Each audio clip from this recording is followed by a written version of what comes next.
মুখ পুরল শুভেন্দুর। তমলুকের সমবায় ভোটে প্রার্থী দিতে পারল না বিজেপি, বিনা প্রতিদ্বন্দ্বিতায় জয়ী তৃণমূল। মুখ পুরল শুভেন্দুর, তাও আবার খাস পূর্ব মেদিনীপুরের তমলুকে। পূর্ব মেদিনীপুর জেলার তমলুকের শহীদ মাতঙ্গিনী ব্লকের জেমিটা সমবায় সমিতির নির্বাচনে প্রার্থী দিতে পারল না শুভেন্দু অধিকারী, নিরঞ্জন সিহরা। লোকসভা নির্বাচনের আগেই নির্বাচন জিতে নিল তৃণমূল। জ্যামিটা সমবায় সমিতির পরিচালন কমিটির নির্বাচন আগামী 25শে ফেব্রুয়ারি। আজ মনোনয়নপত্র জমা দেওয়ার শেষ দিন ছিল।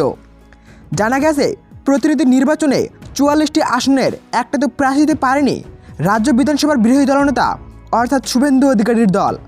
তবে শুধু বিজেপি নয়, কংগ্রেস, সিপিএম কোনো দলই কম করে একটিও প্রার্থী দিতে পারেনি।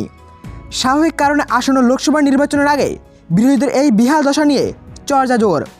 জানা গেছে, খারুই 1 নং গ্রাম পঞ্চায়েতের প্রধান শেখ সিরাজুল এর নেতৃত্বে এই সমবায় দীর্ঘদিন ধরে তৃণমূল কংগ্রেসের ক্ষমতায় রয়েছে।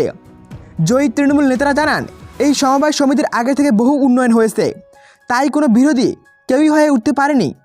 তৃণমূলের মনোনীত সব প্রার্থী বিনা নির্বাচনে জয়লাভ করল। তৃণমূলের অভিযোগ, এই সমবায় নির্বাচনে সিপিএমের সঙ্গে জোট তৈরি করে প্রার্থী দেওয়ার চেষ্টা করেছিল বিজেপি, কিন্তু হার নিশ্চিত বুঝে সিপিএম জোট করতে চায়নি। বিজেপি থেকে কেউ প্রার্থী দিতে চায়নি। অন্যদিকে বিজেপির একটি অংশের অভিযোগ, শুভেন্দু অধিকারী একচেটিয়া নিজের লোকেদের প্রার্থী দিতে করতে চেয়েছিলেন এই অঞ্চলে। যারা পুরনো বিজেপি করেন তাদের কোনো গুরুত্ব দেওয়া হয়নি বলে দলের সংগঠন ক্রমশ দুর্বল হচ্ছে বলে, যার ফলে সমবায় ভোটে প্রার্থী দেওয়া যাচ্ছে না।